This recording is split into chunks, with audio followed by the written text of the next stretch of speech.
What's up, folks, and welcome to Indie Ramble. So, what have I told you that somebody made a game that is essentially a combination of Sonic the Hedgehog and Super Meat Boy? Sonic Meat Boy, if you will.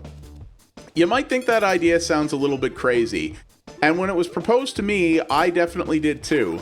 But they did it, and I'm here to tell you that they did a pretty cool job of it, though it's definitely something I don't know how much I can handle of. So this is Panic Porcupine, and I'm playing the Switch version here. That's what they gave me. I'm playing with my Pro controller, but I did play a bunch of this with the Switch in portable mode, and it worked fine on that as well, but I do find this a more comfortable controller.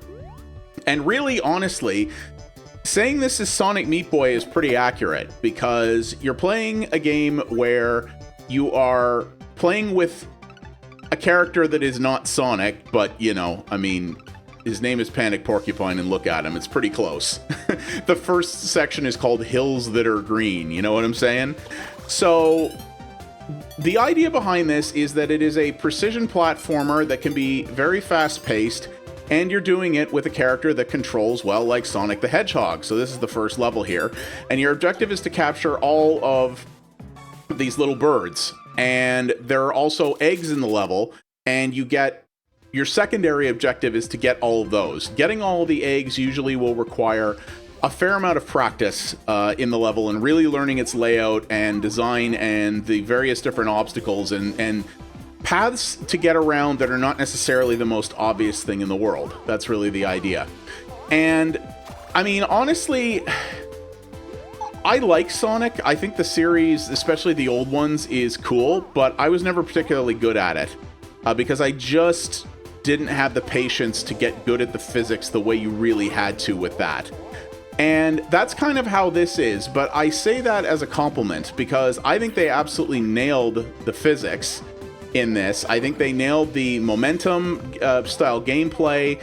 You know, I mean, you have a button that turns you into a ball. I mean, this character is Sonic. It's not Sonic trademark. You know what I mean? It's very much that kind of a thing. But they really nailed that feel and that momentum and that movement system and everything about it that really makes it feel like old school Sonic. But they paired that with some absolutely devilish level design. And if you're someone who likes precision platformers and to a certain degree torture platformers, and you want a different way to play them, this is absolutely going to do it for you. This is a game that has a lot of heart, and you know, a lot of effort has gone into it. There are a number of different worlds here with a ton of different levels in each one. Now, you're going to see here that I haven't gotten very far in this. I'm on the third world now. I played this for a lot longer than you might think, and at this point, even though my save says I'm only at 15%, I've played enough of this to know that this game is good, and that I do not have enough patience to get good at it. Now, that's a fault on me, but yeah, nonetheless. But the cool thing is that each world has its own theme. So the first one was kind of like Green Hill Zone, which is more of the training wheels area, a little bit easier. This world is a circus, effectively, and I'm hitting the wrong button because I'm on a Switch controller. The second world here is more circus themed, and what that means is that you are going to have a lot of really weird sort of circusy stunts, including saw blades like that can wreck your face. And there's a lot of bouncy things in this, like a lot of balloons, a lot of like clown faces that you can bounce off of, things like that. So the type of traversal that you're going to have to do in this area is a little bit different. You're going to have to deal a lot more with the unpredictable and often very powerful physics of those types of obstacles. And the third world, which I'll show you, I'm only the one world into that, but the third world is a construction zone where it's a lot more, it seems to be anyway at this point, a lot more about very high-speed traversal. So getting through the levels like crazy fast and learning how to do very precise timing, because you're going to have to do the whole level going full flat out like that, you know? And that's the thing. As you'll go on, you'll have to learn all these different mechanics separately, because each world, it almost feels like you're starting over when you play each new world, because how you have to approach it is so different. And I think that's actually really cool, because the game doesn't give you time to get overly used to something to the point where you'll either get complacent or bored. And those are two important things in this game, in this type of genre, because you don't want to get bored, obviously. And the type of audience that they're trying to appeal to with a game like this are the kind of people who will master a particular mechanic and then go, okay, what else you got? You know, and if you can't deliver that, they might bounce off early, because people who are into precision platformers always want to master the next thing, because that's really the point, right? Is to really dig in and put in the time and effort, and they don't want to be doing the same thing over and over again. I think this paces out the new mechanics and level designs very well, actually. And you don't want to get complacent either, because in games like this, if you master the mechanics, you might not just get bored, but you might it might become a little too easy for you. And then all of a sudden the game has sort of lost its main selling point, which is its brutal difficulty and the fact that you're going to have to spend time to get good, right? And you don't want that. And I almost finished that level and then I hosed that up. And that will happen a lot. But the nice thing is that at least to this point, none of the levels are incredibly long. Like, you may spend a long time having to retry one over and over and over again, but in terms of the amount of time it needs to complete an actual successful run, it can be only a minute in many cases. There, like that. So I did that in under 20 seconds. Now, I didn't get all the eggs, but I got a new record on my time, so that's cool. And you can see it keeps your records there. The records are local only. There are no online leaderboards or replays. In a game like that, like this, that would be very cool. That would be a great feature to see. I mean, watching replays of, god tier players in this would be fantastic. Certainly something I would love to see. So you get an idea here. Here's one of the really high speed ones. I did complete this. It took me a while. And obviously this is a game for people who are not only into precision platformers, but are into hardcore speed running. I mean, watching a speedrunner play this would be a sublime experience, because some of these levels require very precise timing on the controls. And I'm going to admit, I have felt a few times that I have died in a way where I was like, I don't think I screwed that up. But that happens a lot in games like this, right? Now, right now, I'm playing the game through a capture card, which does introduce lag. So the control response here is definitely not as good as... this is not ideal, the way I'm playing it now. Yeah, blame everything on the hardware, Parallax. But it's kind of true. Now, I have played this also natively on the Switch's built-in screen, because that's basically as lag-free an experience as you're going to get out of a Switch, right? And I still felt occasionally like maybe my jumps were registering a little bit late, or that when the character got to a certain point, I'd pressed a button where I was like, I think I pressed a button and it responded a little bit late, But don't take my word for that, honestly, because it is quite possibly me. I'm over 40 now. My reflexes ain't the esports grade they used to be. And I mean, they were never really esports grade to begin with. So, that's something to keep in mind. But I just really love the overall design of this. Even though this is a genre, what I've always said before is that when it comes to games like, classics like Super Meat Boy or any of those types of precision platformers, because I love platformers in general. It's one of my favorite genres, but partially because I have ADHD and also because I'm just impatient in general, and I like too many games, this is a genre I respect, but that I don't tend to partake in because I just don't have the time to get good at it. This requires a level of time. Same reason I don't play fighting games. I think fighting games are cool. I do not have the time to put into one to get to any kind of competitive level at it. And that's very much the case with these as well. Am I going to finish this game? Probably not. Despite the fact that I think it is very, very good. And I think it is something really interesting. You can also see here that I haven't completed the second world. One of the things I do like about this is that you have to complete a certain amount of levels to unlock the next area, but you don't have to complete every level in an area to unlock the next one. So, like, I never did this level, doesn't matter. You know, it did unlock the next area, so eventually I will probably have to do this to complete the later gates, but but nonetheless, it gives you an opportunity to move forward and do something else if a particular area is kind of overly getting to you, you know? And I don't even know what I'm supposed to do here. I don't know how to get... I can't seem to bounce off of this ball, but... Ah, that's what it is. Counterbalance, of course. This is a Half-Life seesaw puzzle, in effect.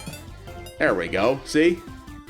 But that's what I like about this, is that, for starters, I love the personality of it. I think they did a great job with the art style. It looks cool. Everything is very colorful and very punchy and really does have that 16-bit feel. Could this have been on the Genesis? It would have needed an upgraded cartridge to do it. It would have probably needed a cartridge with a decent chunk of memory in it. I don't think you could have run this on most stock Genesis cartridges, but possibly. You know, I think the music is good. I think this just has great personality as a whole in it. And the level design is brutal. It's absolutely brutal, and that's the way it should be in a game like this, you know? I think these devs had a very clear understanding of what they wanted to make, and I think they did a great job with it. I mean, yeah, like I said, the lack of leaderboards and replays, it's too bad. It would be cool, but, you know, it doesn't detract from the quality of the game as a whole, and in terms of what it's able to accomplish, to be sure. I think they did do a really good job overall, and I mean, they came as close as they can to making a Sonic game without getting Sega's lawyers on them. But whether or not the character was similar to Sonic or not, I really like the fact that they kept the most important part, which is not Sonic as a whole. It's not that. Oops. Okay. Well, that doesn't work. It's not the character. It's the gameplay. When you think of Sonic, you don't tend as much to think of the character as the way he plays. That's what differentiated Sonic. When Sega was at war with Nintendo and losing very badly, Sonic is the thing that actually made the Genesis more popular than the Super Nintendo in North America for a while. And the way they did that was by coming up with an iconic sort of mascot platformer game that didn't play like the other one. And it was the way Sonic played more than the character himself that really drove attention and really got people interested. And so capturing that feel of Sonic is what they did here. And they did that incredibly well. So that's the thing. And I think it is a combination of two great genres. It's precision platforming with Sonic physics to it. You're either going to be into that or you're not. You know, this is not gonna convert you to a precision platformer nut if you weren't already one. And if you don't like the way Sonic plays, and there are people who don't, if you don't like the way Sonic plays, this won't do it for you. And I mean, honestly, like, I always thought the Sonic games were cool. I also suck at them, and I've never finished one in my life. So, you know, that says something as well. And while I won't finish this, I do think it plays so well, and it's just so well made, so lovingly crafted by some clearly very talented devs, that I still think it's really great, and it's something really worth checking out. It's not super expensive. I think its price is quite reasonable for the amount of content on offer. You're gonna be playing it for a long time to get, you know, as good at it as you need to. Just, you know, make no mistake about that. But I see what this is. This is a timing thing. You gotta jump before the balls drop. Aha! There we go. Look at that. So, yeah, it's not going to convert anyone new to the genre, I don't think. But, you know, precision platformer fans, it's a great genre, but we don't see as many of them necessarily all the time, because this is a hard genre to make. You got to have a particular class of talent to be able to pull this off. And these devs do, but you gotta, you know, you don't see a lot of these. So people who are really into this genre are usually craving for something new. And this will give it to you. And it's out on all the major platforms, so you can pick your poison for how you want to play it, which is excellent as well. And yeah, it's just a game with, you know, this game has that X Factor heart that a lot of people like to say. You know, you can just feel the passion behind it, and you can feel that this was made by people who had an idea that they wanted to develop in its purest form possible, and I think they have absolutely pulled it off. I think this is a lot of fun. You know, I'm gonna run out of patience for it because that's a me problem. But for what it offers, there's a good amount of levels. You'll spend a long time on the levels, without a doubt, unless you're some kind of superhuman, which I know you guys are out there. And, you know, I mean, the things I love about it is it just, like, you can tell it's harkening back to the old age, because, like, look at that VCR effect at the ready screen. Like, how cool is that? By the way, one little feature I didn't touch on, which is critical in games like this, quick restart button. On the Switch, you just hold, is it R? Yeah, it's just the R, not the ZR. You just hold R and instant restart if you want it. There's basically, other than when the game starts up, there's effectively no load times. And so if there aren't any on the Switch, you can imagine there won't be any anywhere else. And it runs good, you know, the frame rate is good, it never stutters, it never does anything like that. That would ruin a game like this, obviously, you know, it's key. That you have consistency in your frame rate for that.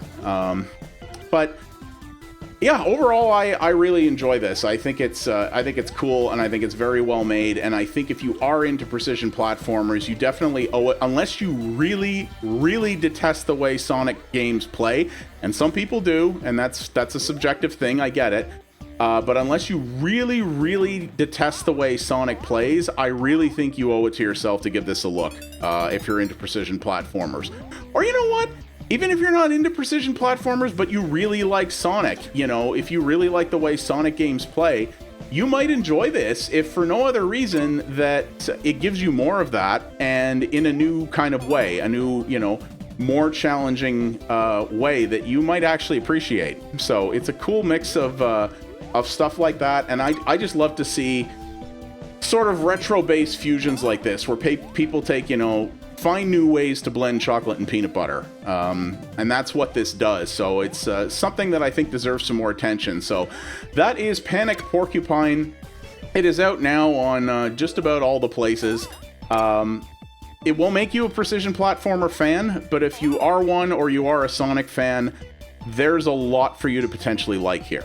So thank you very much for watching, everyone. I do appreciate it. If you like what you saw here, please do all the normal YouTube things. That does help the channel out a great deal. Leave a comment down below. Tell me, what do you think of this game? What are other games that you think could, or, you know, other genres or even series that you think could be made into interesting precision platformers? I'd love to know about that. I'd love to see them do something like a precision platformer, like a precision style game with cars almost, like something like Outrun, but done in that kind of hardcore way. I think there's be a way to do that, and that would be pretty cool. And as always, you can follow me over at twitch.tv/pxabstraction for multiple variety streams a week. I cover other indie games as well as retro stuff over there, including a bunch of things that are better suited to streaming than YouTube. We have a fantastic little community there, and I would love to see you be a part of it. Thanks again, everybody, and I'll see you all in the next video. You folks have yourselves a good one. Take it easy.